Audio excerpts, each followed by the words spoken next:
प्रजा कल्याण के लिए 23वें अध्याय का पाठ।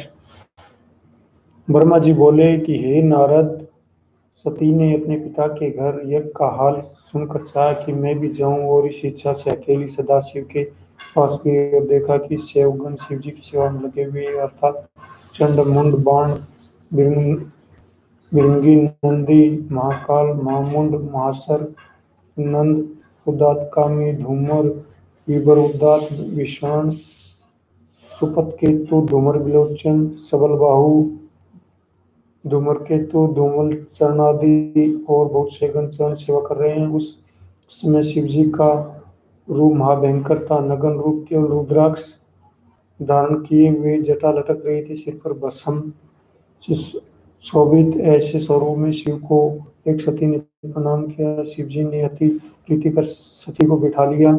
यद्यपि शिव सब जानते थे, परंतु संसार लीला के नियम सती से पूछा कि यहाँ आने का कारण कहो। सती अति प्रसन्न होकर कहने लगी कि क्या आपको भला मालूम नहीं हुआ जो दक्ष ने यज्ञ आरंभ किया है?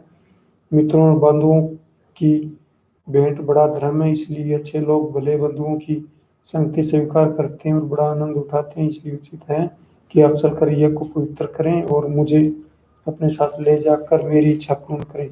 ब्रह्मा विष्णु आदि सब हमारे पिता की यज्ञ में पहुंचे और आप नहीं गए। प्राय आपको यह यज्ञ अच्छा मालूम नहीं हुआ।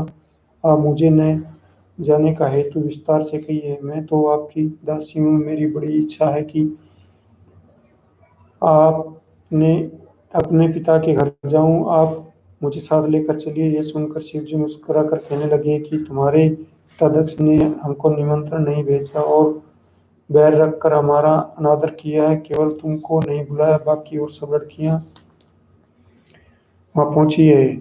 इसका कारण केवल बैर है और बिन बुलाए जाना उचित नहीं है। यद्यपि धर्मशास्त्र कहता है कि अपने पिता, मित्र, गुरु और स्वामी के घर में बिन बुलाए जाना उचित है, पर शत्रुता नहीं होनी चाहिए और बिन बुलाए किसी के घर जाना मृत्यु से अधिक है तथा अनादर है और लोक निंदा का कारण है।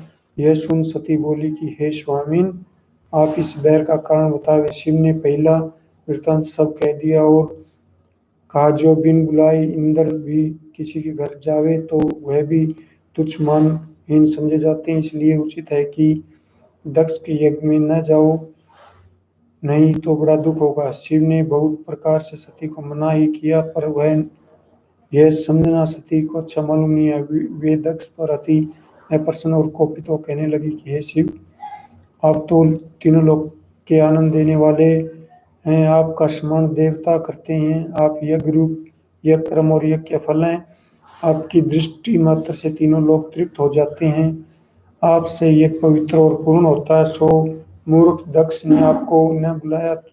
मुझे चिंता है कि यह यज्ञ क्यों कर पूर्ण होगा। मेरे पिता क्यों ऐसा अंधा हो गया है, मुझे बड़ी चिंता है। यदि आप आज्ञा दे तो दक्ष के यज्ञ में जाकर उनकी शील व दुष्शीलता अथवा उसके वैर भाव को देखूं।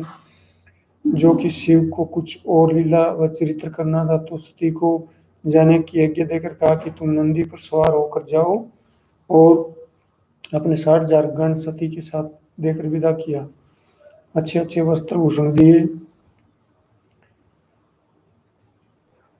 और उत्तम स्वरूप सती का कर दिया।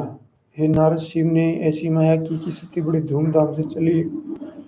जिनके शीश पर छतर भारी मोल का और जिन ब्राह्मणों का सब तोते और पपीहे के समान था, वे आगे आगे मधुर वाणी से शिव का यश गान गाते चले। और सती ने जैसे उस समय अपनी शोभा प्रकट की, ऐसी किसी समय में प्रकट नहीं की थी।